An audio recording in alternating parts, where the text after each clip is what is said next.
Jeremías, nos quedaron faltando 20 minutos. Si usted ya revisó la plataforma, se subió la segunda clase, no del lunes, sino la que se dictó el día sábado que termina Jeremías. Entonces, para poder avanzar, hermano, necesita usted ver esos 20 minutos, los que son del lunes, ve al final de la clase para que cubramos los 4 puntos que nos quedaron pendientes. Si luego de eso usted tiene alguna duda, por favor acérquese con confianza y le resolvemos, pero ya básicamente estábamos a punto de terminar. Entonces el día de hoy vamos a iniciar todos el libro del profeta Ezequiel. Entonces vamos de una vez a nuestro estudio. ¿Ya tienen todas las guías, hermanos? Bueno. Entonces, el libro del profeta Ezequiel es uno de estos libros que, si no lo leemos con el contexto de todo lo que hemos venido trabajando en el libro de Reyes, viendo Jeremías, viendo Isaías, puede causar bastante confusión. Nos podemos dejar distraer, y entonces primero vamos a hacer como unas advertencias para el estudio del libro, porque muchos se quedan concentrados en tratar de explicar la visión de Ezequiel en los primeros capítulos acerca de las ruedas que sin girar se mueven para diferentes lados, y muchos han tratado de hacer imágenes de todo esto, la gloria del Señor. Y tenemos que comprender que lo que está mostrando el Señor básicamente es que es totalmente diferente. Entonces nos podemos perder lo que es realmente sustancial del libro por quedarnos en aquello que es realmente a nuestro intelecto imposible de comprender. No hay manera en que podamos hablar, mucho se ha debatido a lo largo de las décadas, de las centurias más bien, del significado de estos ojos que están cubriendo toda esta parte de la visión, y creo que seremos sabios si nos atenemos a Deuteronomio, lo que hemos aprendido y lo que se nos ha revelado con claridad para nosotros. La otra parte tenemos que dejarla en los misterios del Señor, está allí, es una realidad. Y también tenemos que pensar que el profeta escribe en términos de lo que él está viendo, pero tratando de describir de alguna forma lo que humanamente en ese sentido es completamente indescriptible. Entonces tenemos que pensar en algo, el profeta va escribiendo comparando con algo que el oyente pueda entender, aunque es algo que ninguno ha visto. Entonces no nos perdamos de vista en Ezequiel, porque normalmente nos quedamos con esta revelación, y en el capítulo 28 hablando acerca de el rey de Tiro. Entonces muchos otros hermanos se quedan desconcentrados allí estudiando demonología y tratando de deducir cómo es Satanás de acuerdo a lo que vemos en el capítulo 28. Entonces vamos a tratar de enfocarnos en lo que nos interesa y en lo que el Señor primariamente quería transmitir al pueblo de Israel cautivo en Babilonia, y que lógicamente tiene que ver con nosotros en el día de hoy. Amén. Entonces vamos a ir avanzando. La cronología del libro, entonces miramos dos cosas.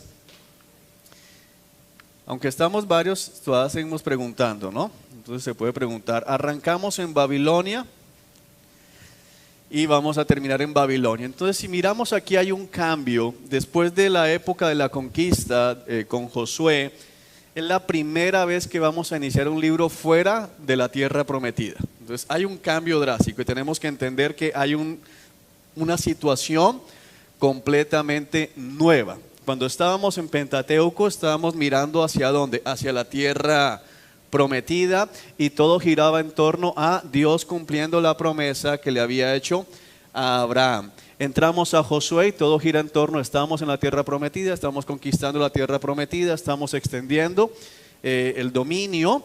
Y ahora en Ezequiel ya no estamos en la tierra prometida. De hecho, se mira la tierra prometida no como el lugar a conquistar, sino como el lugar del cual se fue expulsado. Entonces ha cambiado drásticamente la situación del pueblo. Vamos a empezar en Babilonia y trágicamente vamos a terminar en Babilonia, en un lugar impensado. Internamente, Ezequiel está trabajando desde el 592. Usted va a ver en el relato fecha 593 también. Acuérdense que siempre hay un gap de tiempo allí por el mes y toda esta cuestión. Pero básicamente estamos en este periodo de tiempo, un periodo de tiempo bastante corto, lo que va a estar pasando con Ezequiel. Recordando, era de formación, para que volvamos a ponernos a tono, 715 años, la formación, Dios arma el pueblo. ¿En qué libro lo vimos? ¿Cómo se crece el pueblo? Nos devolvemos, hermanos, en Éxodo. Éxodo, el Señor permitió que el pueblo llegara a Egipto y pasaron de ser 72 personas a ser 2,5 millones de habitantes. Entonces, oiga, me provoca hacer un examen de Pentateuco el día de hoy. Y por ahí está el hermano Moisés, que es bueno para hacer evaluaciones, está en la oficina, así que podemos llamarlo.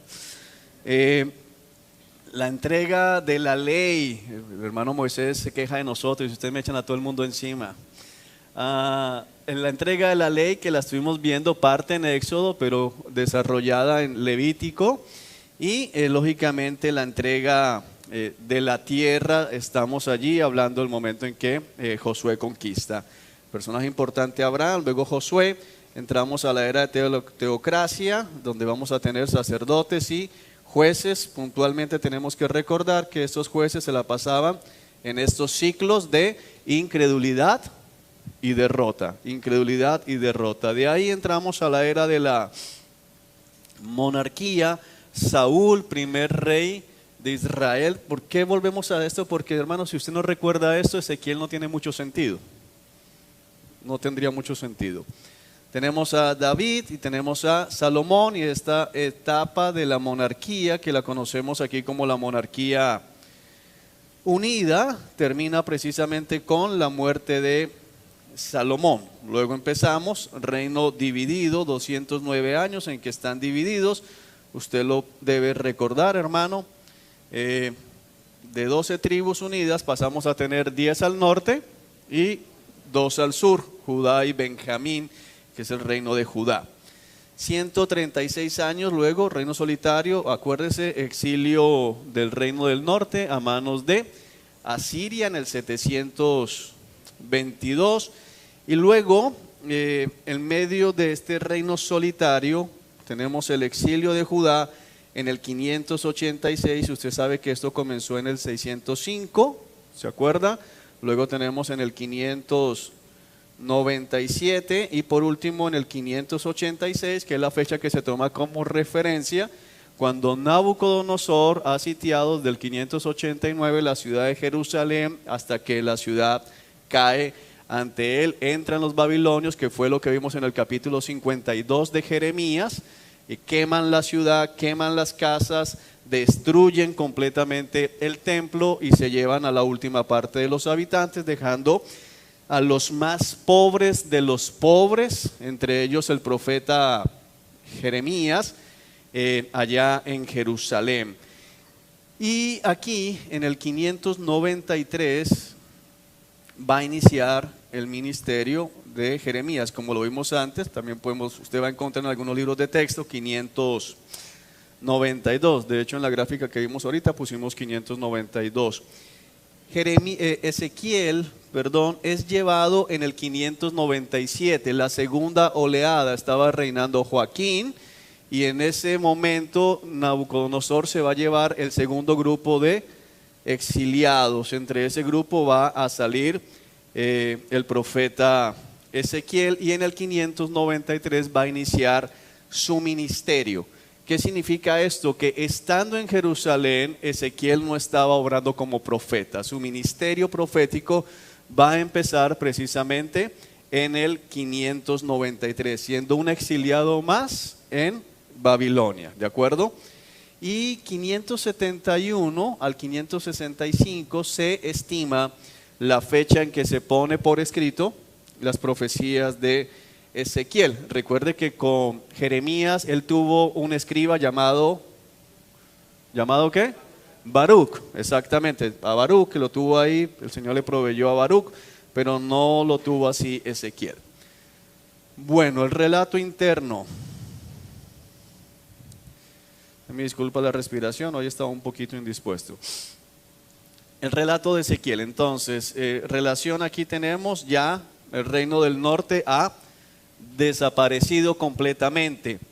El reino de Judá, es importante entender que cuando comienza Ezequiel a hablar, todavía le quedan unos poquitos años al reino de Judá. Es decir, que Ezequiel comienza a hablar cuando todavía está Sedequías reinando bajo el yugo babilónico, pero Jerusalén no ha sido destruida. Y este dato es muy importante para comprender la manera en que el Señor está hablando a los exiliados. Entonces vamos a prestarle más atención a esta parte. Entonces, datos importantes para ir relacionando.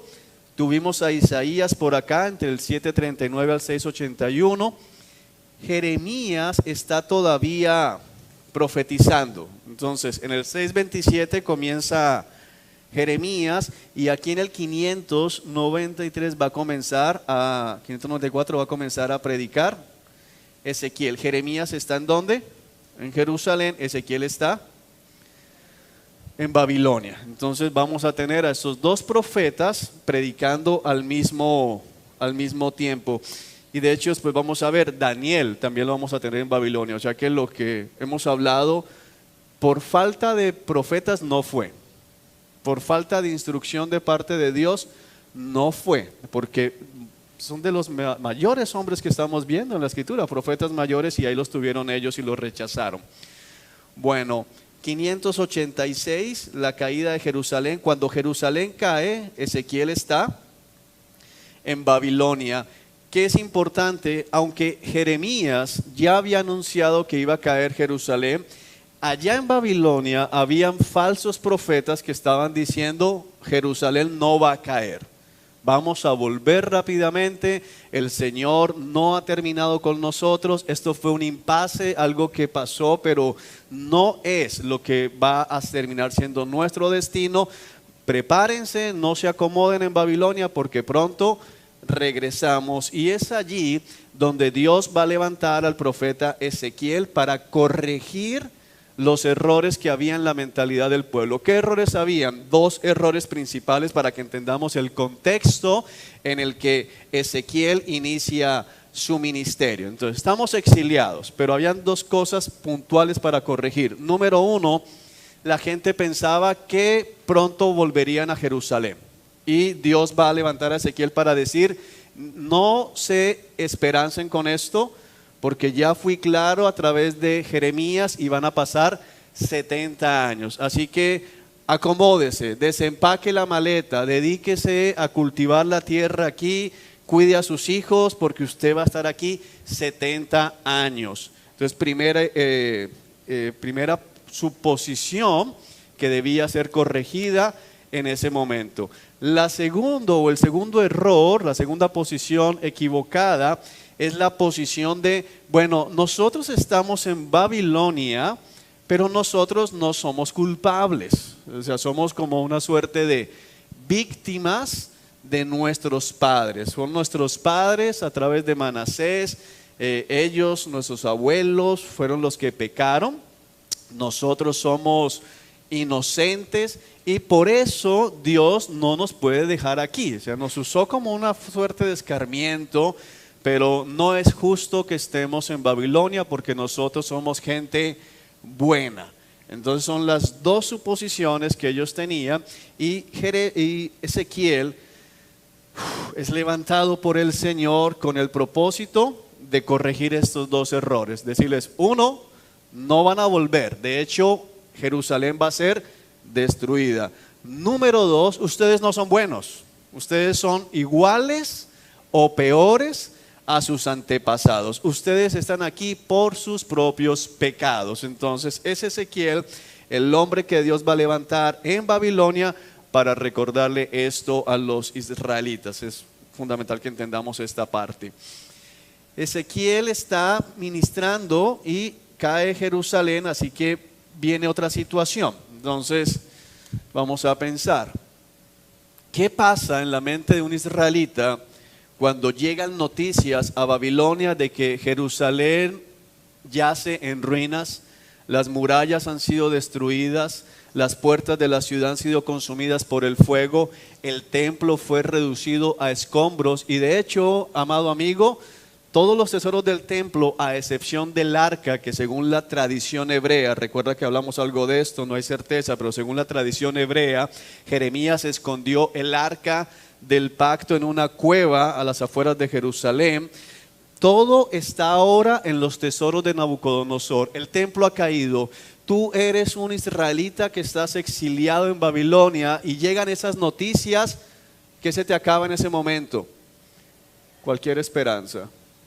O sea, ahora sí es verdad que todo se acabó.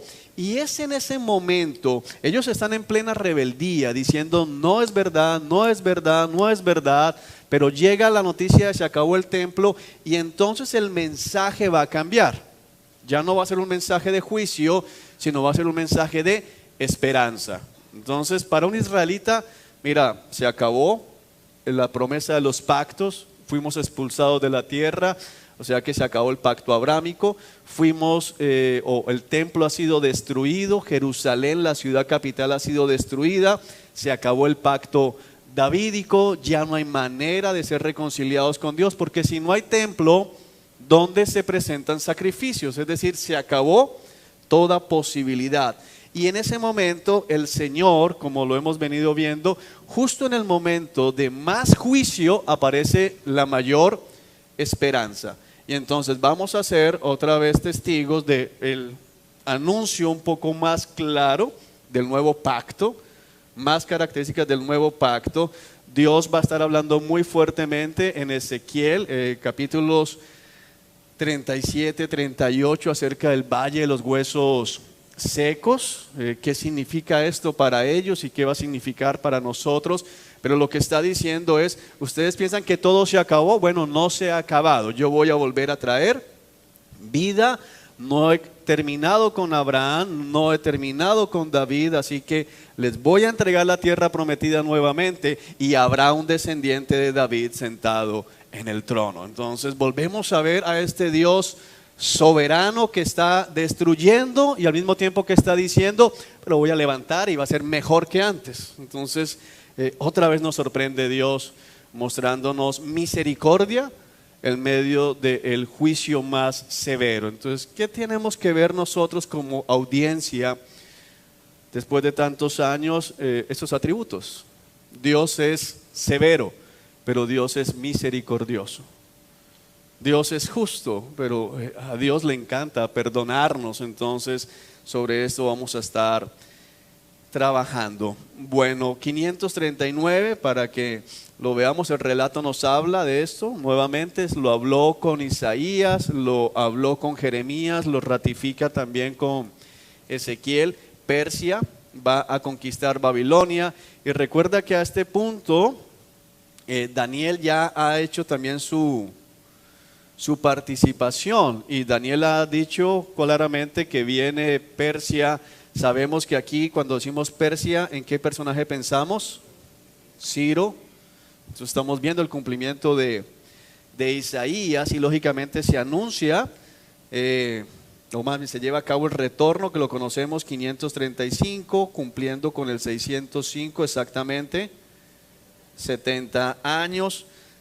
516, la terminación del templo, porque en el 586 al 16 tenemos otros 70 años y anunciándose el periodo de la iglesia, tenemos milenio, tenemos bastantes referencias al periodo de la tribulación, porque tenemos varias cosas, se nos habla de Gog, se nos habla de Magog, se nos habla de todo este periodo difícil y lógicamente del estado eterno. ¿Preguntas hasta aquí, hermanos? Ese es como el panorama general del libro. La relación con reyes y profetas, para que nos ubiquemos en la línea de espacio-tiempo. Entonces, bajo el reinado de Josías, a los 14 años del reinado de Josías, tenemos el nacimiento de Ezequiel. Lo vamos a poder deducir por la edad que tenía cuando comienza a ministrar. Entonces es importante, ¿por qué podemos ser enfáticos en la fecha? Porque nos va a hablar más adelante el libro acerca de esto. Ya está predicando Jeremías, o sea que Ezequiel se va a levantar escuchando el mensaje de Jeremías. Jeremías está predicando y Ezequiel comienza a levantarse escuchando el mensaje de Jeremías, escuchando el mensaje de Habacuc, y lógicamente luego va a estar él mismo predicando y conociendo a Daniel. Los reyes lo sabemos: Josías el último rey bueno, Joacás perverso, Joacim perverso, Joaquín perverso. Bajo el reinado de Joaquín es llevado Ezequiel al exilio, y en el 593 va a comenzar el ministerio profético, mientras todavía es rey Sedequías. 585, final del relato de Jeremías, y 570, fin del relato de Ezequiel. Entonces esa es la relación. Y nuestro acercamiento, ¿cómo vamos a estudiar el libro? Dos partes: condenación, capítulos 1 al 32, es pura condenación, muy fuerte. Si usted ya hizo la tarea, que espero que la haya hecho, de la lectura del libro, lenguaje muy fuerte, muy fuerte.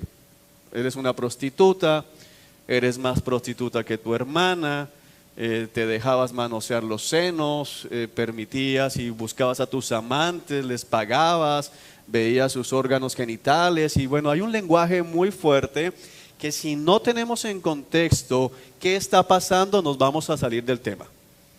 Entonces tenemos que, por eso es importantísimo, hermanos, recordar de qué está hablando Ezequiel, qué está pasando y a qué hace referencia el Señor cuando habla en este lenguaje de se dejan manosear y andan mirando los genitales de estos hombres.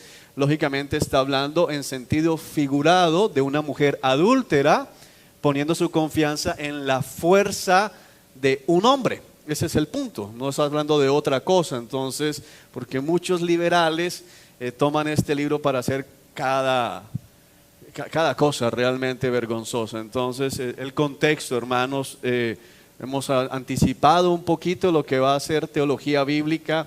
Tenemos que entender de qué habla Ezequiel, a quién le habla Ezequiel, en qué momento habla Ezequiel y cómo el pueblo iba a entender el mensaje que él está usando. El llamado de Ezequiel, capítulos 1 al 3, juicio de Judá, 21 capítulos hablando de juicio contra Judá, y luego tenemos juicio a las naciones. ¿Y por qué seguimos viendo esto? Porque Él es el Señor, soberano, Rey de todas las naciones, y alguien puede llegar a un punto de estos a decir, pero siempre es lo mismo, y mi respuesta va a ser sí.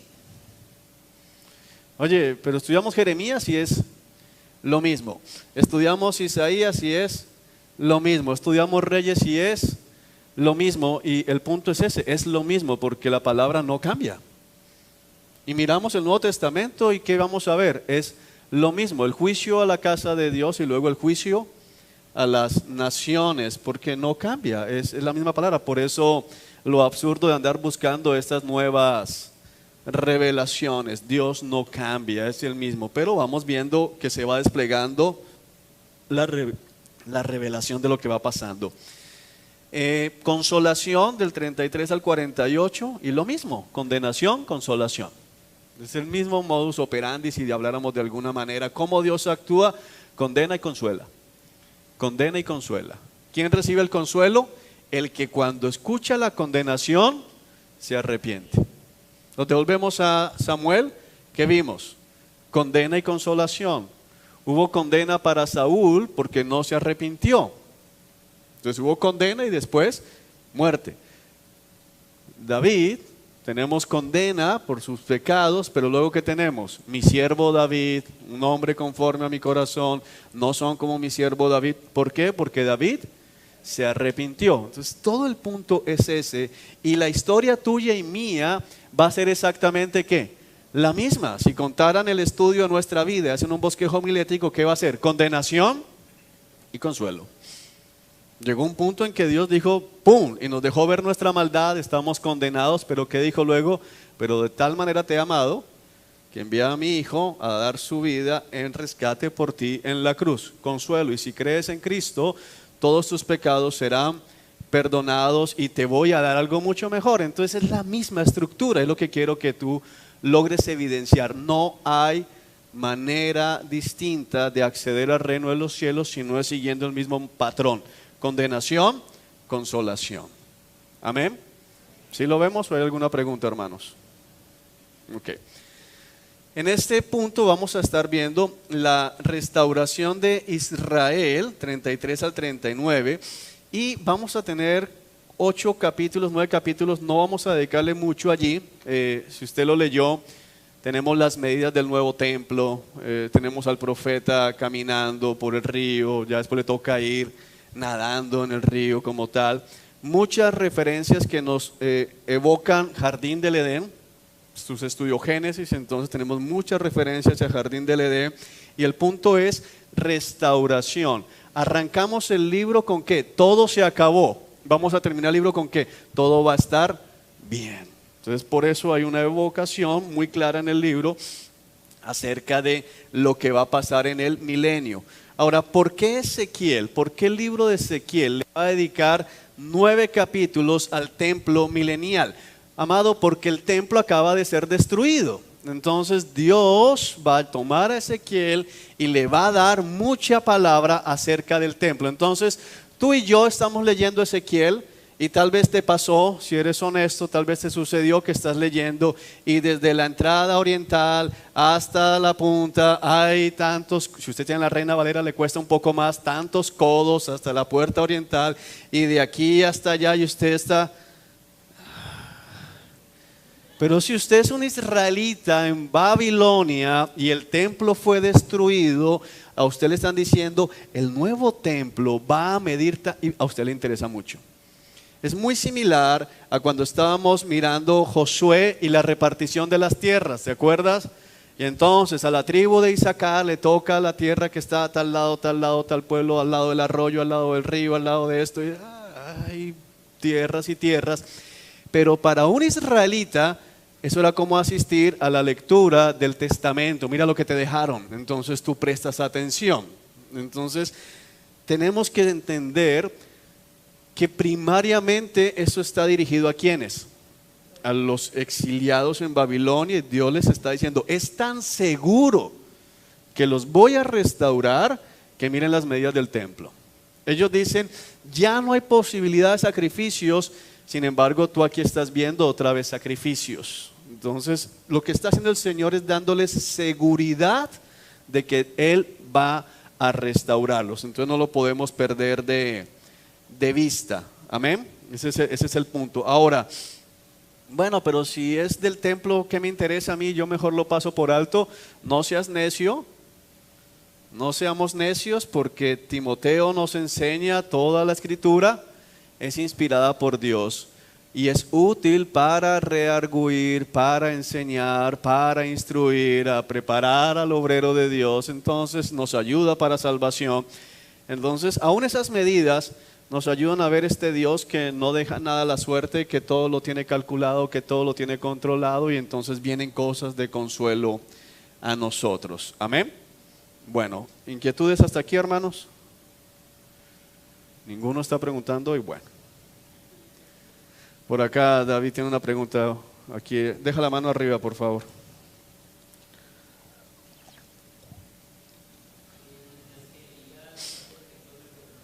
Sobre el milenio.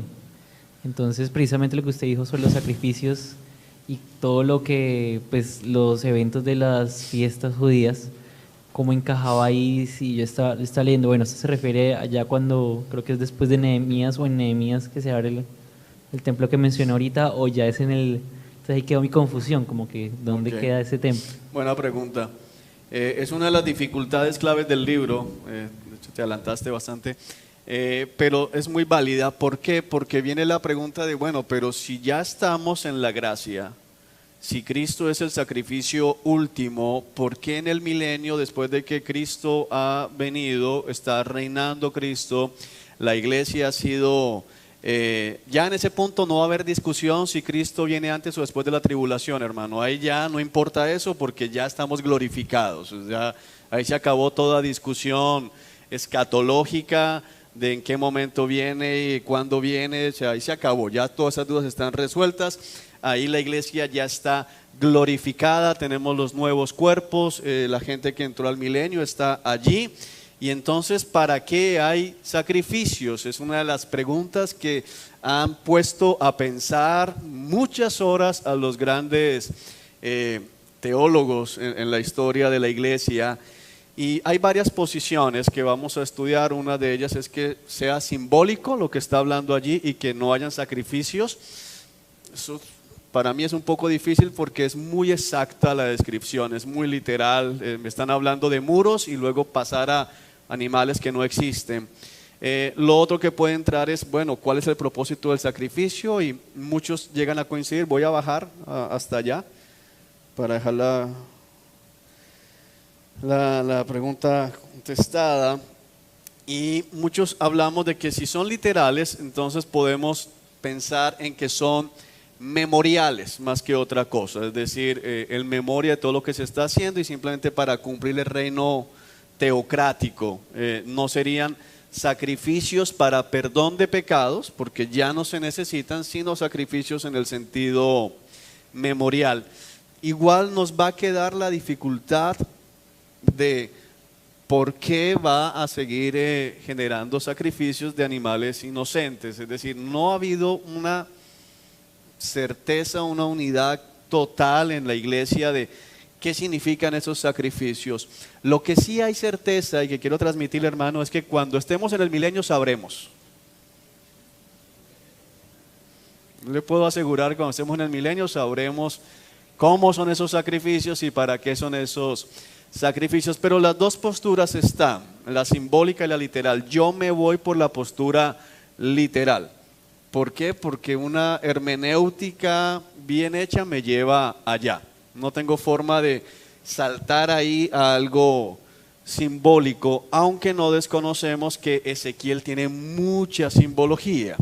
Ezequiel tiene muchas cosas que son simbólicas. Entonces, ese es, digamos, que el argumento a favor de esto. Pero pensando en un templo y en esa necesidad de un templo para que se va a levantar, bueno, no tendría nada extraño esos sacrificios, entendiendo que ya no son sacrificios para salvación, sino conmemoración o de gratitud. Algunos hermanos han llegado a comparar esto con el sacrificio de la iglesia. Romanos capítulo 12, versículos 1 y 2 hablan: presenten vuestros cuerpos en sacrificio vivo y agradable a Dios. Lógicamente ahí no está hablando de que vayamos a un altar y nos autodegollemos, pero se entiende de morir a nosotros, y ese sacrificio nuestro es memorial al sacrificio que Cristo hizo, pero se nota que tiene que haber una muerte de nuestro yo. Entonces, difícil, no hay unidad en la iglesia, pero sí yo les invitaría, si ustedes ahí tienen en la guía estos textos que nos ayudan a entender que lo más probable es que haya sacrificio literal, pero si son memoriales es una posibilidad, y si son simplemente eficaces para mantener la armonía teocrática, bueno, cualquiera de las dos, Dios es soberano y creo que puede caber dentro de esos misterios que Él tiene. Amén. Bueno, entonces nos devolvemos allí en sus guías. Ezequiel, entonces, ¿qué significa Ezequiel? Tanto en hebreo como en la Septuaginta, muy bien. Ezequiel significa fortalecido por Dios. Y vaya que Ezequiel es un hombre fortalecido por Dios. Uno puede pensar en hombres diciendo: dame el ministerio de Jeremías, y bueno, uno puede pensar en hombres diciendo: dame el ministerio de Isaías, Señor, y ok. Muchos quieren el ministerio de Eliseo, perseguido por los reyes y esto. Otros el ministerio de Elías, para decirle: me consume mi amor por ti, Señor Dios Todopoderoso. Aún si nos vamos al Nuevo Testamento, pensamos en Pablo, naufragios, días al mar abierto, apedreado, dado por muerto. Esteban apedreado hasta la muerte, pero yo pienso en Ezequiel y digo, no quiero ese.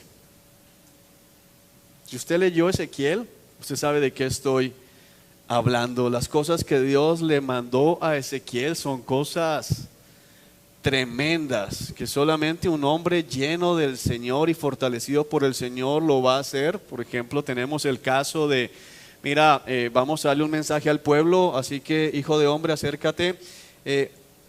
Vamos a poner 6:30, 7 de la mañana. El Señor viene y le habla a Ezequiel y dice, mira, a mediodía te voy a quitar a tu esposa, esta que tanto amas. No le dice la que te hace la vida imposible, no es una liberación. Para que entendamos, no es que Ezequiel, he visto tu aflicción y a mediodía serás libre, no. La que tanto amas, esa, la que tanto amas, a mediodía le voy a quitar la vida. Te la voy a quitar, para que entendamos, le voy a quitar la vida, la voy a matar. Y me vas a honrar, Ezequiel, y le vas a dar un mensaje al pueblo en que no vas a llorar por ella. ¿Para qué? Para que el pueblo entienda que voy a destruir y no voy a llorar por ellos. Y a mediodía, mientras da el mensaje, su esposa muere y él no puede llorar. En otra ocasión el Señor le dice, bueno, Ezequiel, ven acá, vas a tomar estiércol humano, lo vas a apilar, vas a poner unos ladrillos allí y vas a cocer pan, vas a poner harina sobre el estiércol humano y vas a hornear tu pan allí, para mostrarle al pueblo su sacrificio. Y Ezequiel es la única vez en que dice, Señor. Bueno, ok, Ezequiel, vamos a ponerla más fácil, consigue estiércol de vaca. Y Ezequiel lo hace. Mira, Ezequiel, hazme un favor, te vas a recortar la túnica y vas a estar mostrando nalga, para que el pueblo entienda cómo van a salir los israelitas. Y Ezequiel lo hace. Mira, Ezequiel, te vas a acostar sobre el lado izquierdo tantos días, creo que son casi 3 años, y luego una semana por el otro lado, ahí a la vista. Es una cosa tremenda.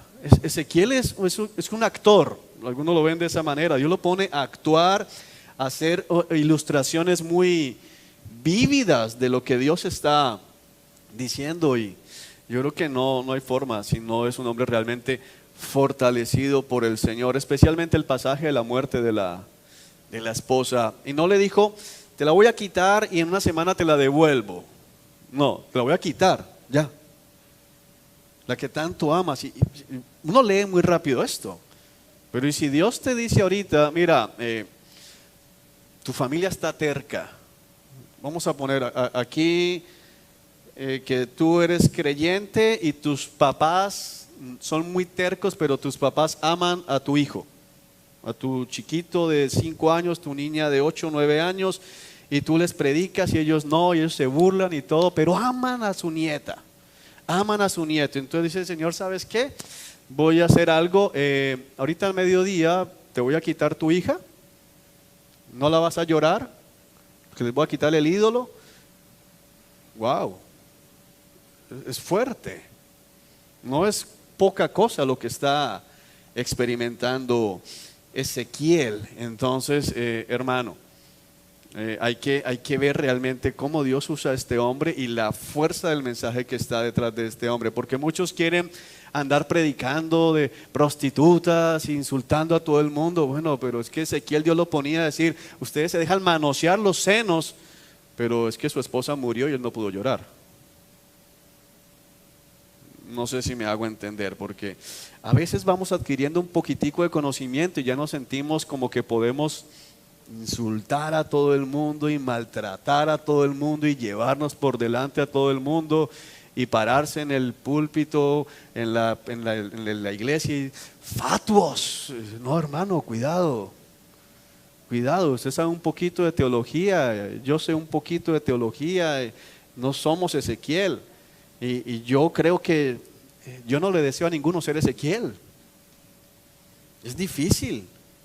Mucha gente dice, yo quiero el ministerio de Pablo. ¿Seguro? Porque muchos quieren la gloria de Pablo. Pero ¿y las cicatrices de Pablo? Difícil, ¿no? Bueno, pensamos allí. Fecha, ya la vimos, de los hechos del 593, ahí le pongo /2, porque puede ser 593, 592 al 570. Y del manuscrito, como lo dijimos, se cree que fue escrito entre el 571 al 565 antes del Señor Jesucristo. Información del autor, usted la tiene en la guía, así que no vamos a empezar mucho. Llevado a Babilonia, sacerdote. Ezequiel es sacerdote. Una cosa importante es que Ezequiel es llevado en el 597 y va a comenzar a ministrar en el 593, 4 años después.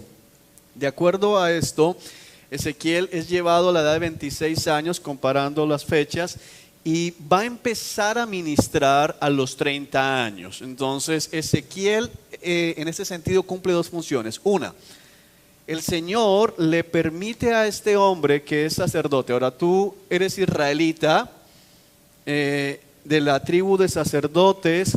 ¿Cuál es el sueño de un varón israelita que es sacerdote? Ministrar en el templo. Y entonces 4 años antes se lo llevan. O sea, ya no vas a poder entrar a ministrar al templo. Y entonces Dios en su misericordia con este hombre va a hacer algo mejor. Mira, le va a mostrar lo que hay en el templo, y lo que hay en el templo es terrible. Hijo de hombre, te voy a mostrar lo que hacen los israelitas en el templo. ¿Se acuerda? Hizo un hueco en la pared y el Señor le dejaba ver. Y ahora te voy a mostrar cosas peores que hacen en el templo. Y a medida que Ezequiel en visión es llevado dentro del templo, llega al punto de ver cómo están llorando por Tamuz, cómo están adorando al sol, y cómo la gloria de Jehová se va por el lado oriental, que es una cosa muy tremenda. Pero a los 30 años Dios le llama al ministerio, es decir, Dios cumple su propósito con Ezequiel y no le da un simple sacerdocio, sino que Ezequiel viene a ser tipo de Cristo, quien a los 30 años empieza su ministerio. Y a veces no entendemos esto. ¿Por qué? Porque a los 30 años se puede ser sacerdote en ejercicio. Así que viene a ser tipología de este sacerdocio. Cristo no va a destruir otro templo, sino que Cristo viene a destruir su propio templo. Por eso dijo: destruyan este templo y lo levanto. Ezequiel fue llamado para anunciar la destrucción del templo. Cristo a los 30 años anuncia: destruyan este templo y lo voy a levantar. Entonces Ezequiel está anunciando y apuntando hacia Cristo. Ahí es donde quiero que usted vea con mucho más amor este libro, hermano, de lo que nos está mostrando. Ahora, el templo de Jerusalén es destruido debido al pecado que se cometía en el templo, de acuerdo a la idolatría que había en el templo. Pero el templo de Cristo es destruido por el pecado que cometen otros. Entonces, la destrucción de Jerusalén es que justa, pero la destrucción de Cristo en él no es justa. Y así como se anuncia la restauración de Jerusalén y del templo, lógicamente Cristo anuncia: yo mismo la levanto, no en varios años, sino en 3 días vuelvo a restaurar y a levantar este templo. Ezequiel nos muestra a Cristo, nos apunta a Cristo, pero nos deja ver que Dios destruye el templo, y entonces Cristo dice: nadie me quita la vida, ¿yo qué? La entrego.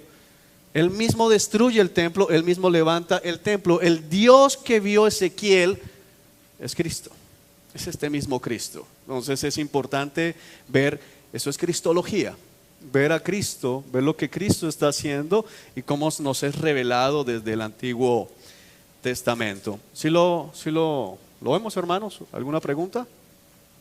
¿Seguro? Ok. Aquí. Las preguntas hoy me ayudan a tomar aire.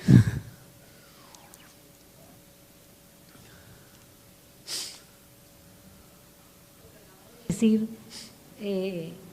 cristología, ¿es por eso que siempre dice: así dice el Señor omnipotente?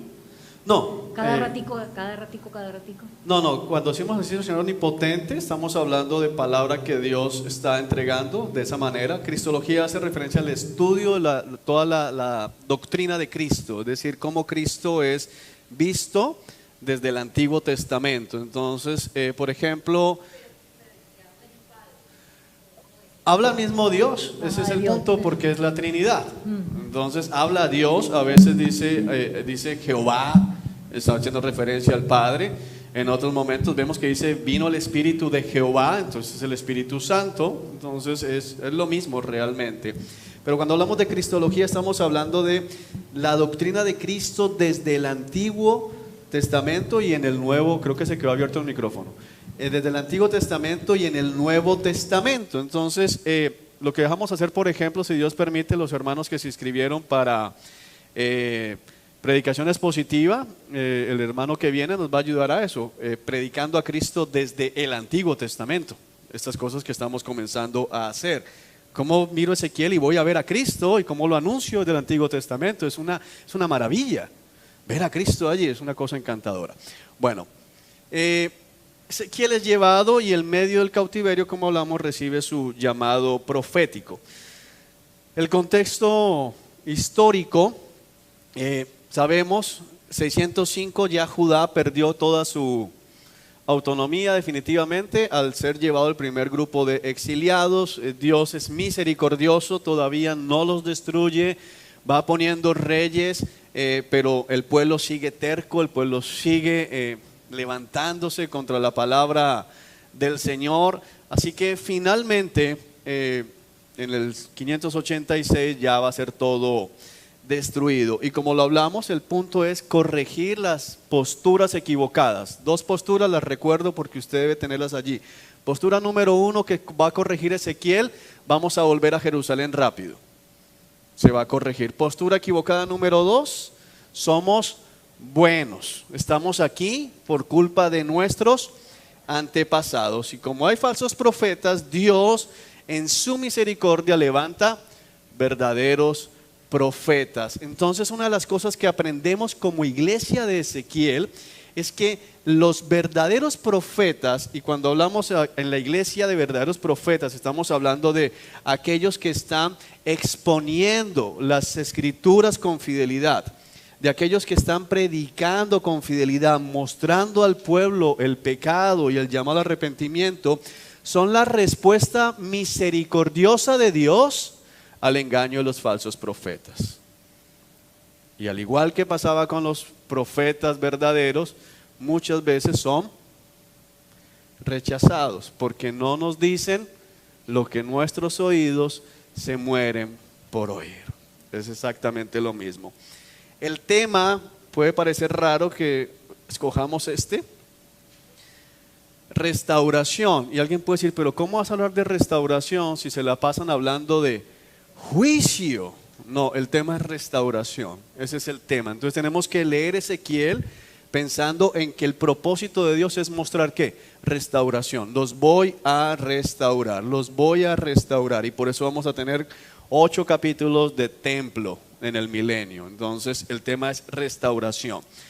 Ahora, el propósito del libro entonces es mostrar que la destrucción de Jerusalén, la destrucción del templo son algo que inminente, necesarios en medio de la disciplina de Dios. Es como cuando nosotros como padres tenemos que disciplinar a nuestros hijos y decimos, toca disciplinarlo, porque si no lo disciplino en esta, vamos a tener problemas grandes. Entonces son necesarias estas disciplinas, pero al mismo tiempo Dios anuncia la futura restauración. Entonces teológicamente, que es una cosa que vamos a ver con frecuencia aquí en Ezequiel, los temas principales son Dios santo. Tenemos esta revelación de la santidad de Dios, y la primera revelación de la santidad de Dios recuerda una cosa, que santo no significa únicamente en el sentido moral. Dios es santo en un sentido moral porque no puede pecar,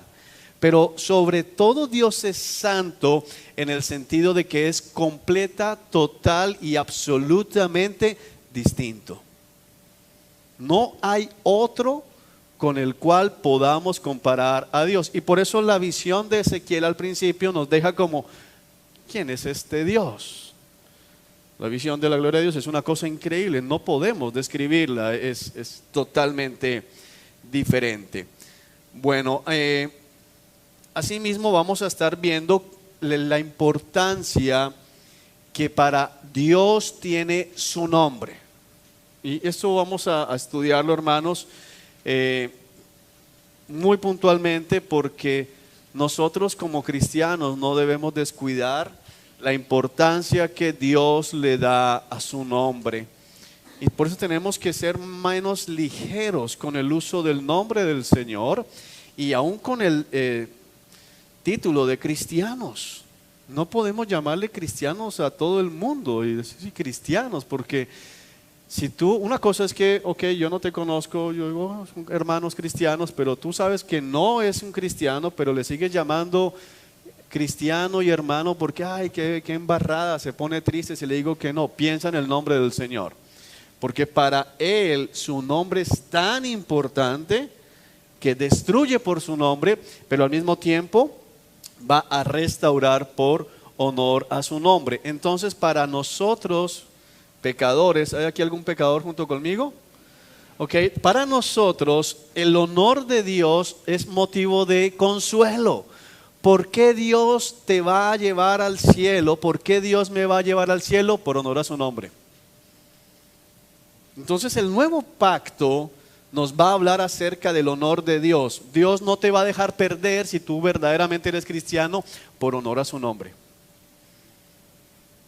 Por honor, o sea, Él te puso su nombre, si verdaderamente te puso Él su sello, hermano, de que usted cambia, usted va a ser transformado, lo quiera o no lo quiera. Eso puede sonar para algunos, no puede ser, sí puede ser, porque recuerda que hay un cambio de ¿qué? De corazón. Hay un cambio de corazón. Por el honor de Dios, Él nos va a llevar hasta el final. Y esto trae consuelo. Tengo un Dios que cuida tanto su nombre y el nombre que me ha puesto a mí para identificarme, que no me va a soltar. Y cuando tenga que hacer, me va a ajustar. Pero de que me lleva, me lleva. Es una cosa tremenda. Cuando lleguemos al nuevo pacto aquí, vamos a buscar algunas ilustraciones muy bonitas.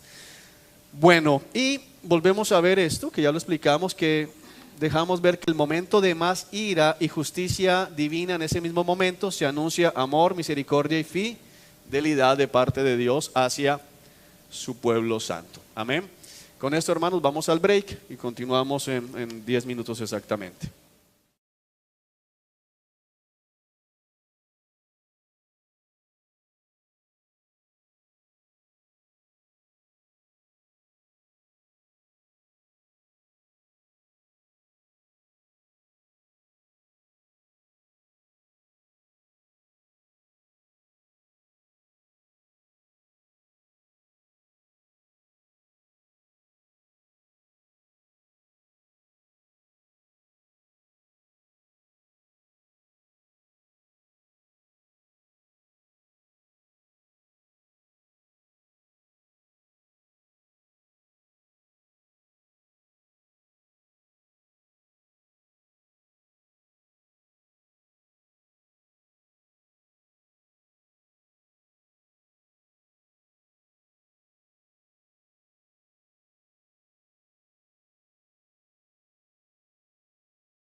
Puestos.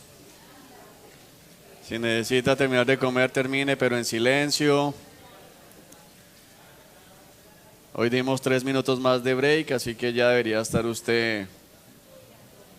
Se dio más porque eran los dos grupos para que pudiesen estar allá en su cafetería. Bueno, continuamos entonces, iniciamos nuestra vista panorámica de Ezequiel. Vamos al capítulo 1. Los 4 seres vivientes, las 4 ruedas y la gloria de Jehová. Muchas cosas se han dicho, vamos a...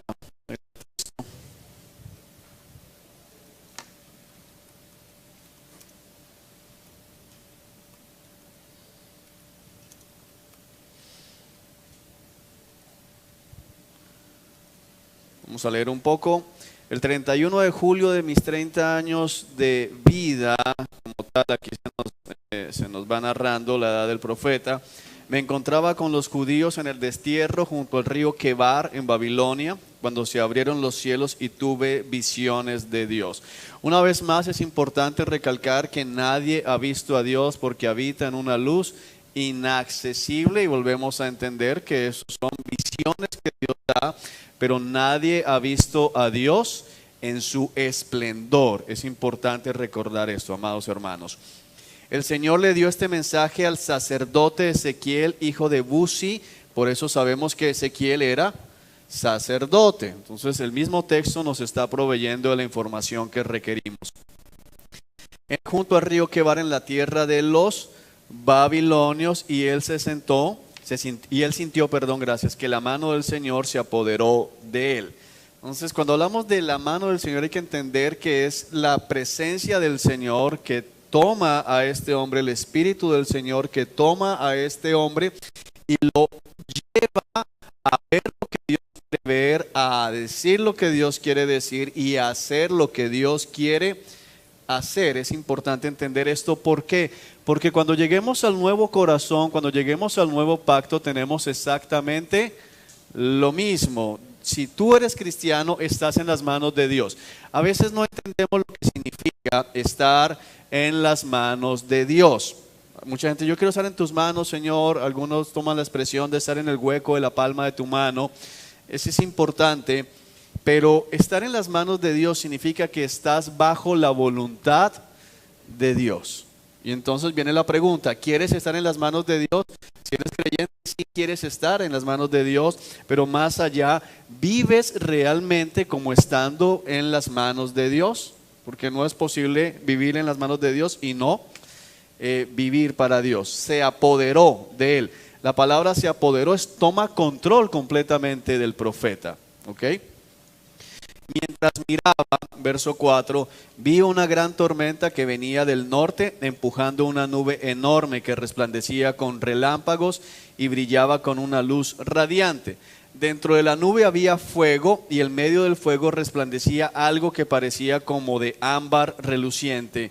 Entonces tenemos descripciones que en algo son comunes a un lenguaje que ya hemos visto. Entonces cuando Moisés ve la presencia, ¿qué vemos? Vemos fuego, vemos relámpagos, vamos a ver en Apocalipsis el bronce bruñido, que significa el bronce al rojo vivo. Es importante entender esta parte. O sea, los que han visto visiones de Dios tienen descripciones similares. Es importante comprender esta parte. Del centro de la nube salieron 4 seres vivientes que parecían humanos, solo que cada uno tenía 4 caras y 4 alas. Estamos hablando de querubines en este punto, estamos hablando de seres angelicales, estamos hablando muy probablemente los mismos que estamos viendo allá en Apocalipsis. Las piernas eran rectas y los pies tenían pezuñas como las de un becerro y brillaban como bronce bruñido. Pude ver que debajo de cada una de las 4 alas tenían manos humanas, así que cada uno de los 4 seres tenía 4 caras y 4 alas. Las alas de cada ser viviente se tocaban con las de los seres que estaban al lado, y cada una se movía de frente hacia adelante en la dirección que fuera sin darse la vuelta. No comprendemos esta parte, cómo se puede dar, cómo puede ser, pero es lo que está sucediendo. Entonces, lo que está haciendo Ezequiel es tratar de mostrarnos lo que él ve, pero es algo que es indescriptible en un lenguaje humano. Cada uno tenía cara humana por delante, cara de león a la derecha, cara de buey a la izquierda, cara de águila por detrás, y cada uno tenía 2 pares de alas extendidas. Algunos hermanos, algunos autores hablan de la cara del león, hablando del rey, de la cara del buey, hablando del siervo sufriente, y han tratado de darle significado. Yo particularmente soy de la posición de no tengo certeza para hablar de esto, entonces prefiero dejarlo en no lo sé. Sé que es lo que está viendo Ezequiel, sé que es lo que está escribiendo Ezequiel, pero el punto sobre el que quiero devolver es que lo importante no es la manera en que Ezequiel está viendo a Dios, sino que el detalle fundamental es el que está en el versículo 1 y 2. Eso ocurrió durante el 5.º año de cautividad del rey Joaquín, y el Señor le dio este mensaje al sacerdote junto al río Quebar, en la tierra de los babilonios, porque el centro del mensaje, ¿cuál es? Dios es Dios no solamente en Jerusalén, sino en toda la tierra. Aún en Babilonia está la gloria de Dios. Para un israelita promedio, lo normal para él era pensar que solamente habita el Señor en el templo en Jerusalén, y especial y particularmente ¿en dónde? En el lugar santísimo. Pero Dios está mostrando, y lo que está iniciando es decir, mira, no, Dios no está limitado al arca. Esto es una representación de la presencia de Dios. Dios es Señor aún en la tierra de Babilonia. Cuando estábamos con las plagas en Egipto, el Señor infligió plagas en medio de la tierra de Egipto para decirle al faraón, para que te des cuenta que yo habito en el mismo corazón de Egipto. Y ahora está diciendo, yo habito en el mismo corazón de Babilonia. Yo soy el Dios de todas las naciones de la tierra. Amén. Bueno, permítanme un segundo que tengo que...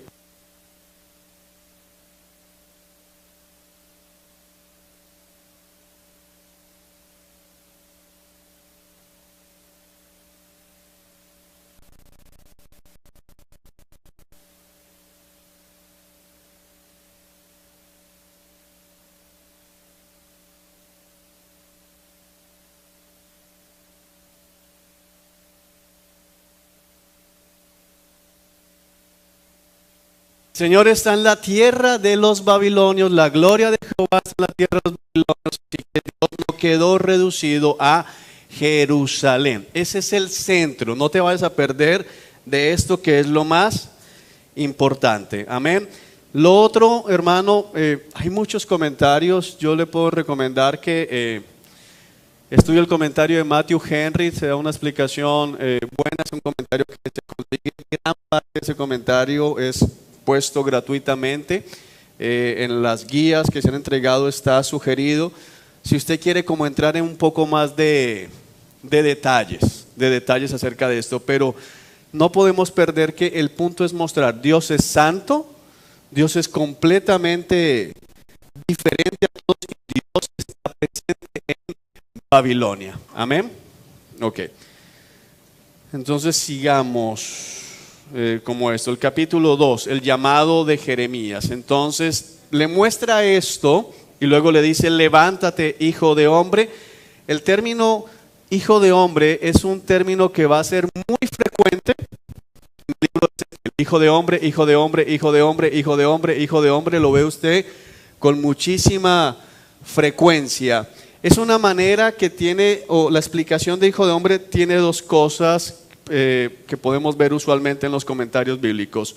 La explicación: una, Dios le recuerda al pueblo a través del profeta que ellos no son Dios. Ellos no son Dios. Hijo de hombre, ¿qué significa? Tú eres hombre y yo soy ¿qué? Dios. Entonces es como frecuentemente Dios recordándole al pueblo, ustedes son seres humanos, ustedes no son Dios. Es una manera. Ahora, recordemos que el Señor Jesucristo usualmente se va a referir a sí mismo como el Hijo del hombre para hablar de su humanidad. Pero entonces desde el punto de vista de Ezequiel estamos viendo una tipificación, porque recuerden que Ezequiel toma el sacerdocio a los 30 años, Ezequiel testifica acerca de la destrucción del templo, anuncia la restauración del templo y en ese sentido está anunciando a Cristo. Entonces cuando Cristo usa ese término también podemos ver las dos cosas, el anuncio, la ratificación de su humanidad, pero al mismo tiempo el cumplimiento de soy el verdadero hijo del hombre. Ezequiel es este hijo obediente también. Es este hijo que te voy a quitar la esposa, ok, acuéstate, está bien, todo lo que Él está mandando, pero el verdadero hijo de hombre obediente, ¿quién es? Cristo Jesús. Porque recuerda que no puedes negar, no podemos sobreenfatizar la humanidad de Cristo. Él es todo Dios, absolutamente Dios, pero también absolutamente hombre. Amén. Es importante esto. Levántate, hijo de hombre, dijo la voz, quiero hablarte. El Espíritu entró en mí mientras me hablaba y me puso de pie. Entonces escuché atentamente sus palabras. Una cosa importante para recalcar, recuerda dónde estamos ubicados en la cronología bíblica. ¿Estamos en dónde? AT, Antiguo Testamento. Normalmente el Espíritu Santo, aquí tenemos a los hombres, venía sobre el hombre. Nuevo Testamento, el Espíritu Santo está dentro del hombre, pero aquí tenemos con Ezequiel algo muy importante, dice que el Espíritu de Dios, ¿qué sucedió? Entró en mí y tenemos otra identificación de Cristo, porque Cristo estaba lleno del Espíritu Santo. Lleno completamente. Dios le da el Espíritu sin medida, anunció Juan el Bautista. Entonces estamos hablando allá. Es muy rara esta expresión en el Antiguo Testamento. Muy extraña, es muy ajena a la doctrina del Antiguo Veterotestamentario, el Antiguo Testamento. Bueno, escuché atentamente sus palabras y vuelve con el término, lo vamos a ver muy frecuentemente en el libro, hijo de hombre, te envío a la nación de Israel, un pueblo que desobediente, que se ha rebelado contra mí, ellos y sus antepasados, es importante, ellos y sus antepasados, esto es conjunción en matemáticas, no disyunción, ¿se acuerda de eso? O sea, las dos, y es las dos, no está separando, las dos, ellos y sus antepasados, y aquí comienza a través del profeta el Señor a poner las cosas en orden. Ellos dicen, son nuestros padres los pecadores, ¿qué dice el Señor? No, no, no, ellos y sus antepasados, o sea, los dos grupos han sido desobedientes y se han puesto en mi contra, ¿hasta cuándo? Hasta el día de hoy. ¿Por qué es importante hasta el día de hoy? No hasta 590, sino hasta el día de hoy. Estando aquí en Babilonia, siguen rebelándose contra mí. Es lo que está diciendo el Señor. Este son, ¿de quién está hablando? Ellos y sus antepasados. Ellos, los dos grupos. Son, no eran. Entonces aquí apliquemos hermenéutica. Estamos hablando de un verbo ¿en qué tiempo? Presente. No dice eran un pueblo terco, no, son un pueblo ¿qué? Terco y duro de corazón. Esta descripción que el Señor está haciendo del pueblo de Israel en Babilonia es muy importante comprenderla, porque cuando vamos a hablar después del cambio de corazón, tenemos que entender que Dios va a cambiar ese corazón de piedra y va a poner un corazón ¿de qué? De carne, de carne. Ahora te envío a decirles 2 puntos. Esto dice ¿quién? Recuerda, cuando estás estudiando la Biblia en casa, ¿cómo se identifica el Señor? Esto dice el Señor misericordioso, ¿de qué va a hablar? Esto dice el Señor de los ejércitos celestiales, es un Dios que está hablando ¿de qué?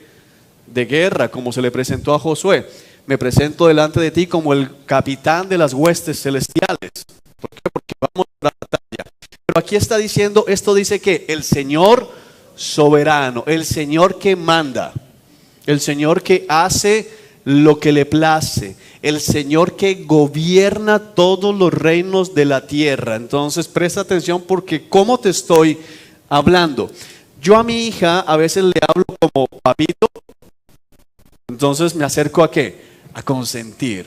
Pero a veces le habla el padre, y cuando le hablo al padre le digo, préstame atención que te estoy hablando, siéntate frente a mí, mírame a los ojos. Entonces ella entiende, la conversación es diferente. ¿Quién te está hablando? ¿Cómo me estoy aproximando? Y aquí es el Señor soberano. Ya sea que te escuchen o que se nieguen a escuchar, pues recuerda que son ¿qué? Rebeldes. Al menos sabrán que han tenido un profeta entre ellos. ¡Qué tremendo! Porque Dios está enviando a Ezequiel para decirles, mira, es posible que no te escuchen, pero al menos no podrán decir que no hubo profeta entre ellos. No podrán decir, el Señor nos envió a Babilonia y nos dejó tirados en Babilonia y después no quería. ¿Cómo esperaba que no desobedeciéramos en Babilonia? No, en Babilonia tendrán profeta. Perdón, fue mi respiración, pero no fue mi intención, hermano. No fue, créame que no fue mi intención. Perdón. El punto al que yo quería llegar, al que yo me estaba dirigiendo es, no, dice la escritura que así como la lluvia cae del cielo, lo estudiamos, riega la tierra y no vuelve al cielo hasta cumplir su propósito, así es toda palabra que sale de la boca del Señor, no volverá a Él vacía, sin fruto, sin cumplir su propósito. Pero debemos recordar, y Ezequiel nos ayuda a recordar esto aquí, que la palabra predicada cumple este propósito en algunos.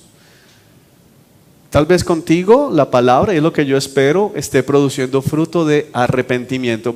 Quítame un poco de monitor, por favor.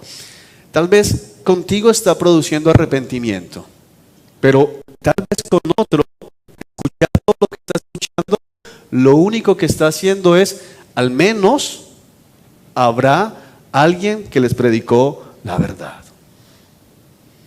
Y en el día final no tendrá ninguna excusa. La verdadera predicación cumple siempre el propósito de Jehová, para un lado o para el otro. Para salvación, dice la palabra del Señor, el evangelio es aroma de vida. ¿Para quiénes? Para los que se salvan. Pero es aroma de muerte para los que se condenan. La misma palabra tiene dos efectos. En algunos es la mejor noticia, para otros el evangelio, que significa buenas nuevas, un día será las peores noticias que pudo haber escuchado. Es lo que está pasando acá. Ahora viene el Señor y le dice a Jeremías, a Ezequiel, algo tremendo, muy parecido a lo que le dijo a Jeremías. Hijo de hombre, no tengas miedo de ellos, ni de qué, ni de sus palabras. No temas, aunque sus amenazas te rodeen como ortigas, zarzas y escorpiones venenosos. No te desanimes por sus ceños fruncidos, por muy rebeldes que ellos sean. ¿Qué debes hacer?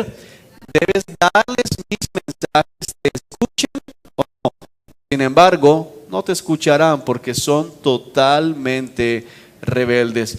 Hijo de hombre, presta atención a lo que te digo. No que no seas rebelde como ellos. Abre la boca y come lo que te doy. Entonces viene un punto tremendo que nos deja ver el Señor acá. Uno, Dios entiende que Él envía no a hombres grandes a predicar la palabra, Él envía a hombres débiles. Nosotros no, como decía un pastor, no hay grandes hombres de Dios, hay criaturas débiles con un Dios muy grande. Y eso es diferente. Pero Dios entiende que predicar. Y no estés pensando en los pastores, porque es muy fácil que tú tomes este mensaje y digas, menos mal que yo no soy pastor, entonces eso a mí no me aplica, pasemos al siguiente punto del el bosquejo homilético, del panorama. No, hermano, porque usted está llamado a predicar el evangelio.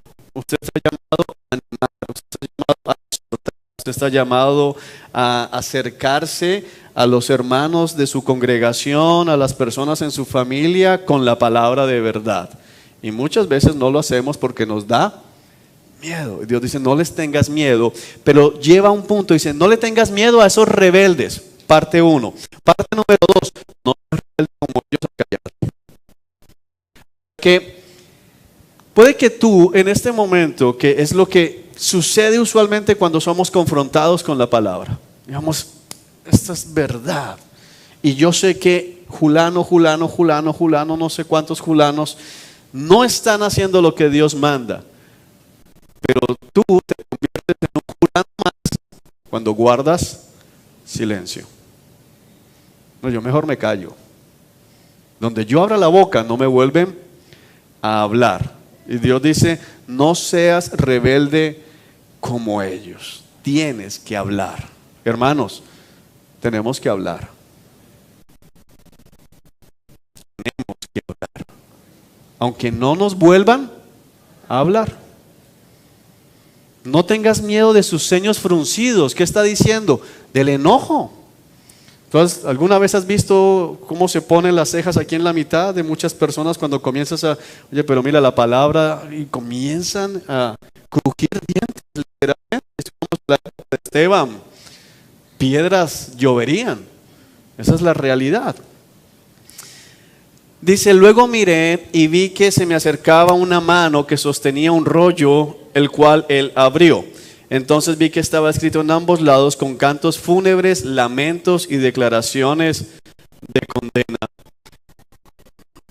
Alguien me dijo una vez, creo que es una frase de Spurgeon, el predicador de rosas también tiene que predicar las espinas.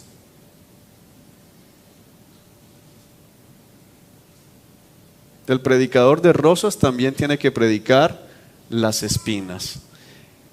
Ezequiel va a ser usado para mostrarnos los pasajes más preciosos que tenemos en el Antiguo Testamento acerca de la salvación, el Valle de los Huesos Secos.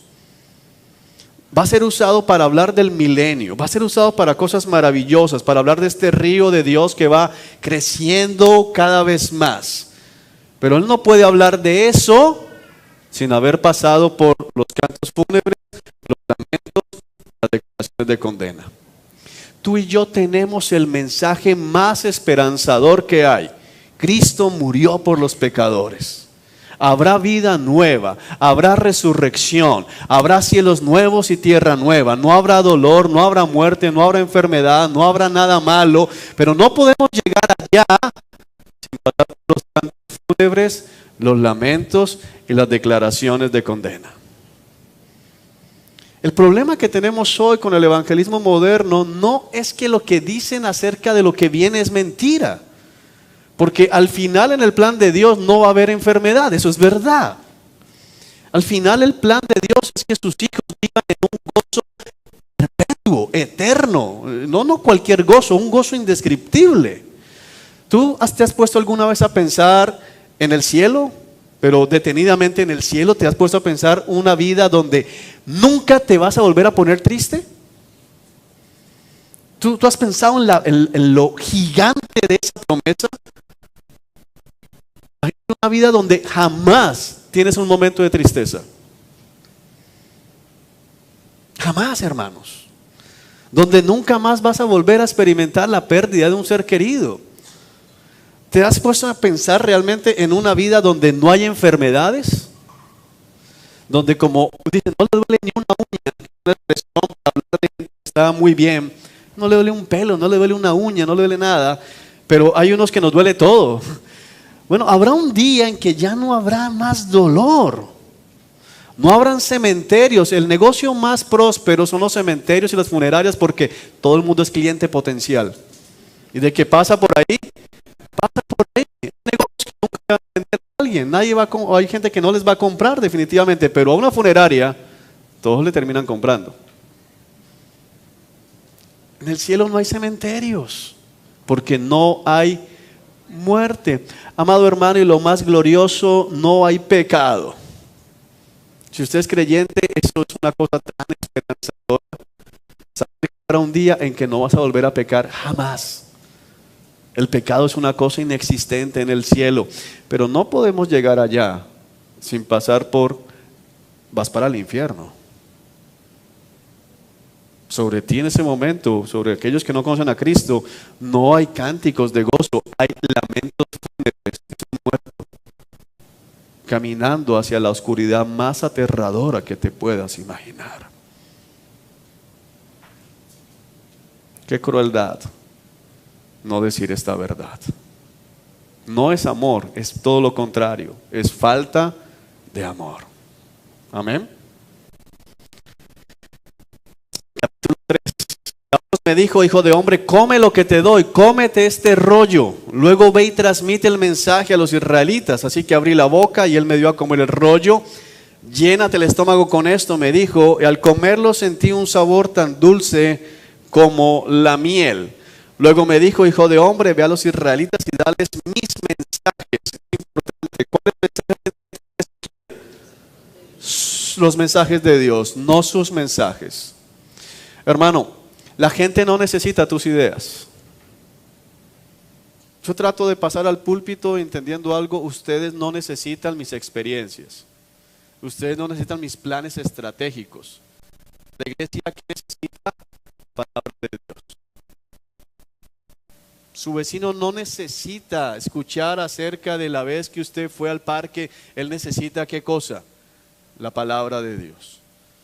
Nosotros no podemos estar perdiendo el tiempo, desaprovechándolo, y es muy triste. Hoy muchas veces se ve, el púlpito pasa más en experiencias, contando de los hijos, contando de cuando me caí, cuando me levanté, cuando viajé, cuando conocí, la foto que me tomé, lo que me encontré, lo que desayuné, y poca palabra. Necesitamos, es el mensaje de Dios. Y necesitamos ser como dice Pedro, pedir a gritos: alimentanos con la palabra. Hermano, y si usted está en un lugar donde no están alimentándolo, acérquese con mucho amor al pastor y le pastor: qué bueno lo que pasó con tus hijos, qué excelente lo que pasó con tu bisabuelo, qué maravilla que tu familia sea inmigrante, qué bien que fuiste a Disneylandia, pero por favor, dame palabra, predícame la palabra. Otro día hablamos de tus experiencias, pero hoy, por favor, alimentanos. Palabra, palabra. Eso no es falta de respeto, eso es amor por él y por tu propia vida. Palabra. Ahora, alguien dice: oh, no estoy de acuerdo. ¿Qué haces tú si yo tengo un restaurante?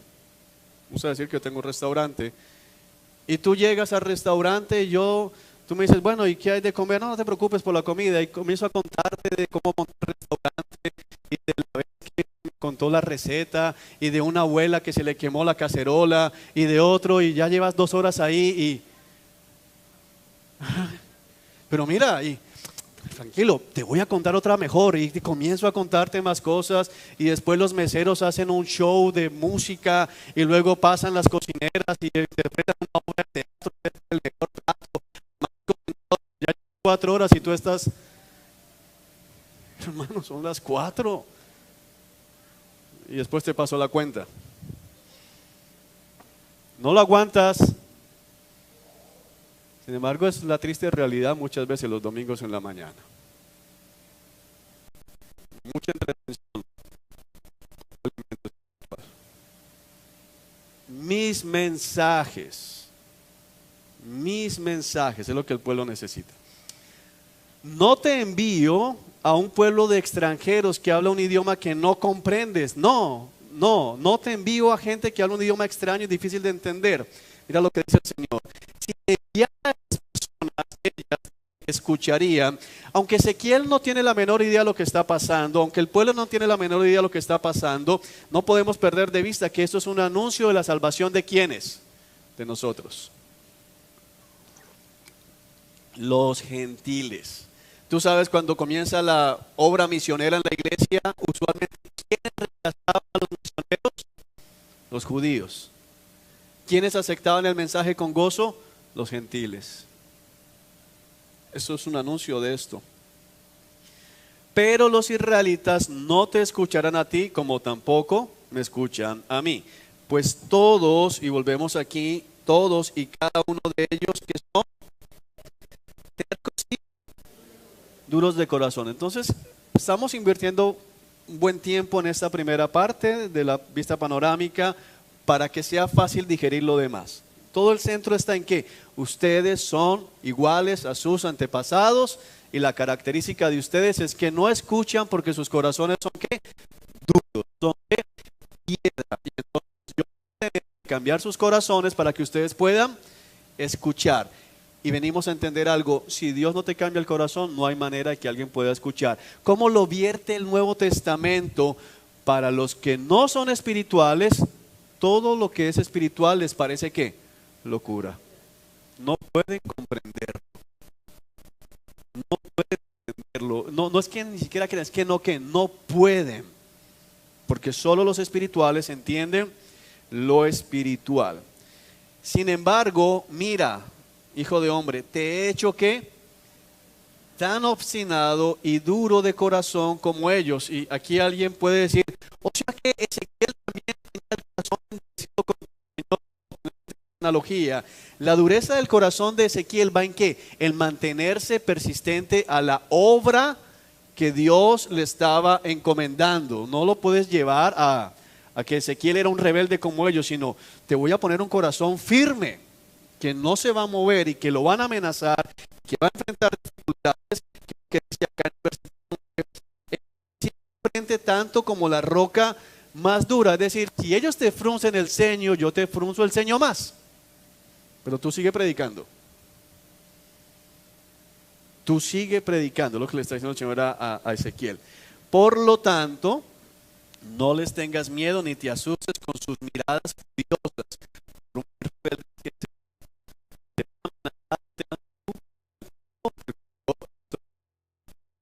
Tú predica, Ezequiel, que tu vida está en mis manos. Es lo que está pasando acá. Luego agregó una cosa importante para nosotros, especialmente, hermano, yo oro porque esto pase en mi propia vida cuando voy a predicar los domingos. Yo oro mucho porque esto pase cuando estoy preparando un mensaje.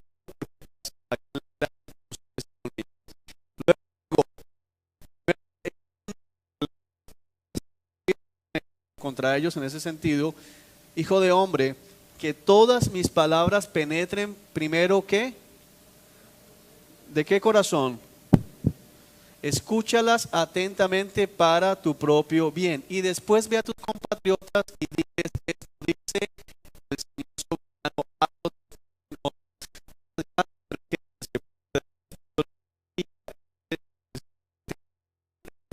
sacar la paja en el ojo ajeno, dejando la viga en el propio. La verdadera o el verdadero fruto de un buen estudio teológico se manifiesta en el cambio de la persona que está estudiando, luego ayudar a otros que no están viendo bien. Es muy fácil leer la palabra y decir, así es Julano, así está el pastor, así está la congregación, así es Julanita de tal. No, hermano, primero mira que las palabras que estás diciendo penetren en lo profundo de cuál corazón, del tuyo, de nuestro corazón. No empieces por tratar de voy a cambiar toda la congregación de hoy. Primero cambia ¿qué? Tú. Primero cambia tú. Revisa esto que estamos estudiando. Yo tengo que cambiar. ¿Qué tiene que ver conmigo? Y luego sí puedes ir. Dice, y después ve a tus compatriotas y diles, así dice el Señor. Es el caso típico de un hombre o una persona que entiende los requisitos, por ejemplo, pastorales, y sale corriendo a decirle al pastor de la congregación, bájate del púlpito, un desastre. Primero tú, primero ordena, primero cambia. Mira, tú solo predicas dinero, pero tú vives es para el dinero. Primero tú. Primero cambia tú. Primero deja que el Evangelio te protege para que luego puedas ir y ayudar a otros. Amén. Porque hermanos, somos especialistas en sacar la espada del juicio. Nos queda súper fácil. Súper fácil. Pero el Señor previene a Jeremías y le dice a Jeremías, a Ezequiel, y quiero que entiendas, se lo está diciendo a Ezequiel. No se lo dice a ti ni a mí, a Ezequiel. Dice, mira, ten cuidado, Ezequiel, hay un peligro. Y el peligro es que comiences a pensar que eres ¿qué? Mejor que ellos.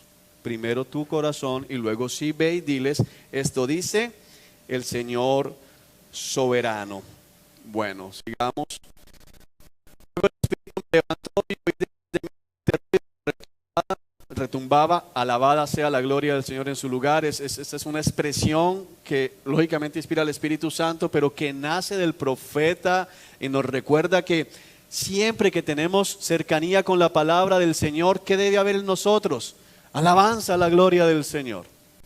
Una de las cosas que tenemos que aprender. Estoy en estos 3 libros exhortando bastante, pero es lo que el Señor me lleva a hacer. La mayor manifestación del obrar del Espíritu Santo de Dios en la iglesia no es gente en el suelo, no es gente que dio una alabanza, que le cambió, que dio una alabanza. No estoy diciendo que no hayan emociones, las emociones son buenas e inherentes al ser humano, pero si tú haces un estudio de la obra del Espíritu Santo en medio de la iglesia, el Nuevo Testamento es amor por la palabra de Dios y predicación de la palabra de Dios. Fue lleno del Espíritu Santo y predicaron la palabra del Señor. No se la pasan en lo que hoy la iglesia cree que es la presencia del Espíritu Santo. Se cayó media iglesia. Esta semana pude ver un video que me avergonzaba y entonces había una pila humana, literalmente una pila humana, porque la llenura del Espíritu Santo es supuestamente que cuando el cristiano pasaba, inmediatamente brincaba la pila humana lleno y todos allá en una pila temblando. No sé cuántos salieron con fracturas o con contusiones, más o menos unas 25 personas en una pila temblando y todos diciendo gloria al Señor, qué llenura. ¿Qué pasó ahí?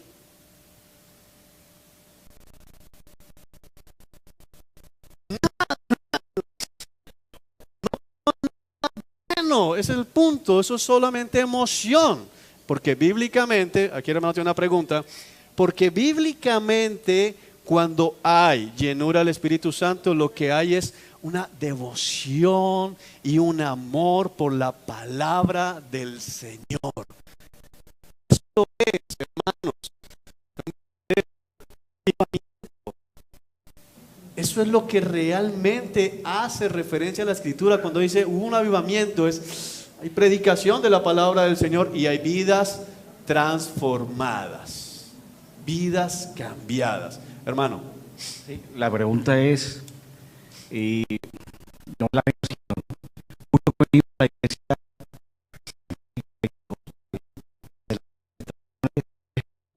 se dan, ¿verdad? Sean falsas o verdaderas, porque eso es lo que yo quiero.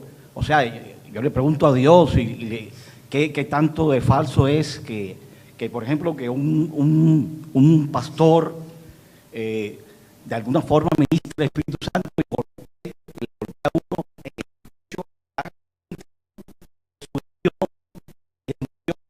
ya, y eso nos venimos preguntando mi esposa y yo, ¿verdad? Entonces, ¿qué tanto es falso? Emociones, es sugestión. Entonces, ahí yo me pregunto, ¿qué pasa? Por eso le pregunto, ¿qué pasa? Ok, hermano, con mucho amor y con mucho respeto, yo tengo que decir la Escritura.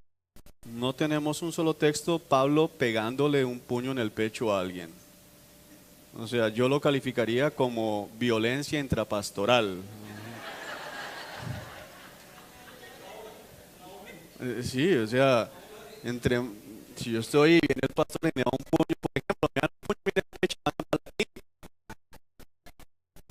no teología, precisamente.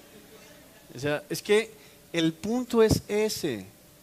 Hermanos, y lo vamos a hacer en teología, en la doctrina del Espíritu Santo, pero cuando uno estudia el Nuevo Testamento, ¿qué produce el Espíritu Santo? Se da cuenta, hermanos, la gran mayoría de estas cosas que dicen que es el Espíritu Santo, no es el Espíritu de Dios. Hermano, yo también tuve las ganas de tirarme en la pila, y de hecho en el video que le estoy hablando, hubo gente que salió y saltó solo. O sea, ni siquiera tuvieron que echarlo, él corrió y se tiró en la pila ya. Y a mí lo que me recordaba era cuando estaba en el bachillerato y todos decían, pila, pila, pila, pila.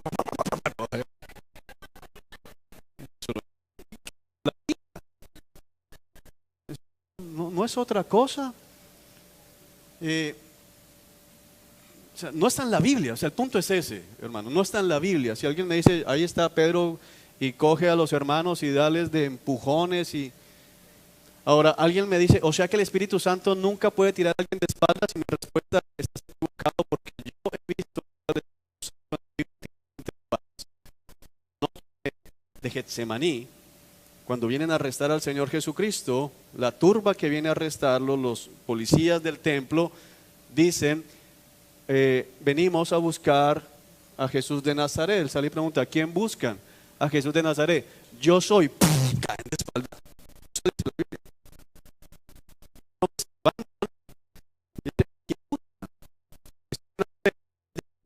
Y pum, caen de espalda.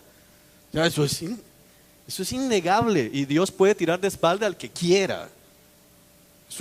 No tenemos que dudarlo. Dios puede hacerlo para humillar a alguien, y está diciendo, tú vienes a buscarme a mí, yo soy. Cae, criatura. Pero eso es diferente a...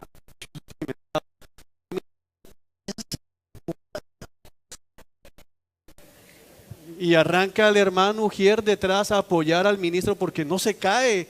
Entonces viene el hermano atrás y le ponen a uno, le empujan las rodillas. Entonces van las rodillas para adelante y la frente para atrás. Hasta que uno es sensato y dice, ya me caigo más bien, porque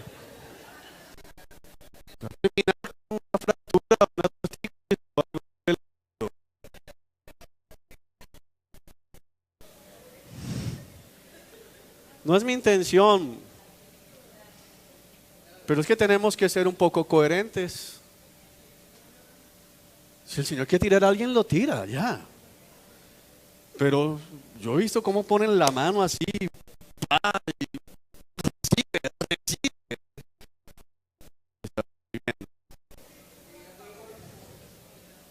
No, y bueno, y vuelvo al punto. Alguien puede decir, pero Juan,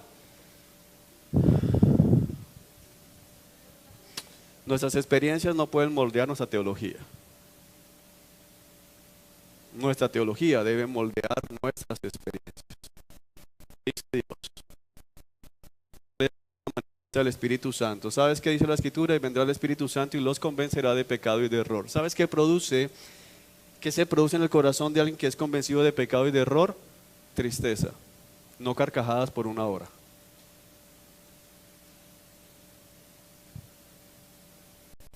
¿Dónde están las escrituras?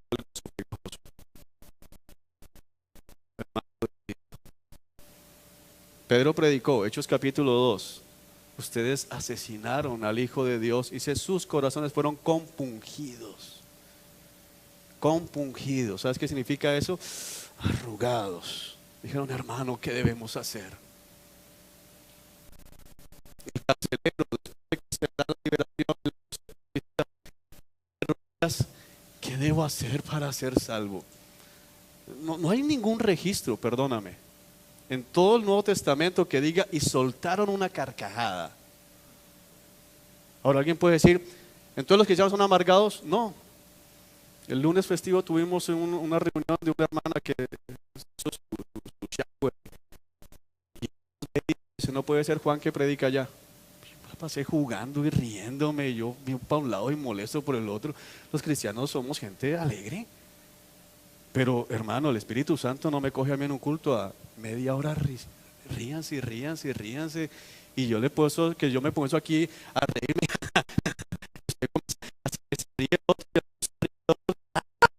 Vamos a estar riendo.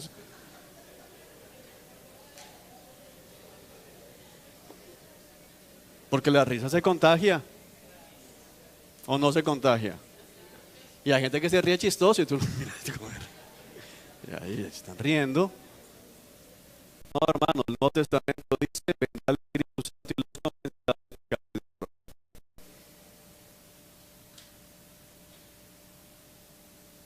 ¿Y qué produce el Espíritu Santo? Santidad. Amor por la palabra. Es completamente contrario. Cualquier Nuevo Testamento sabemos más de esto. Pero me hicieron la pregunta, tenía que responder. Ok. Alabada sea la gloria del Señor en su lugar. Era el sonido de las alas de los seres vivientes al rozarse unas con otras y el retumbar de las ruedas debajo de ellos. No sabemos por qué retumban esas ruedas, pero no están rozando con nada, pero retumban. De allí y salí amargado y confundido, pero era fuerte el poder del Señor sobre mí. Ezequiel acaba de ver esto y no sale jactándose a decir, bueno, la cara significa esto, no sale y dice, no entiendo. Confundido con todo lo que acabo de ver. Dios está obrando, era fuerte, dice el poder del Señor sobre mí. Luego llegué a la colonia de judíos desterrados en Tel Aviv, junto al río Quebar. Estaba atónito y me quedé sentado entre ellos durante 7 días. Yo admiro este pasaje, me encanta. Me quedé sentado entre ellos 7 días. ¿Qué estaba haciendo?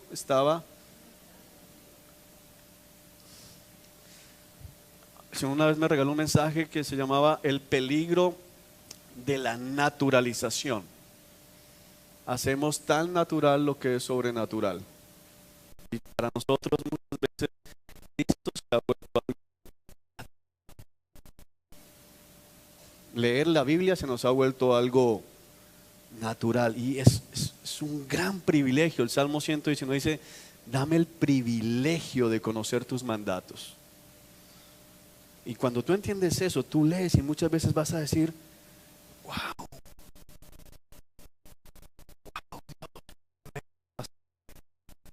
qué increíble verdad la que estás diciendo. ¿Cómo afecta eso mi vida? Pero a veces leemos por leer, como si hubiéramos leído un crucigrama, hermanos.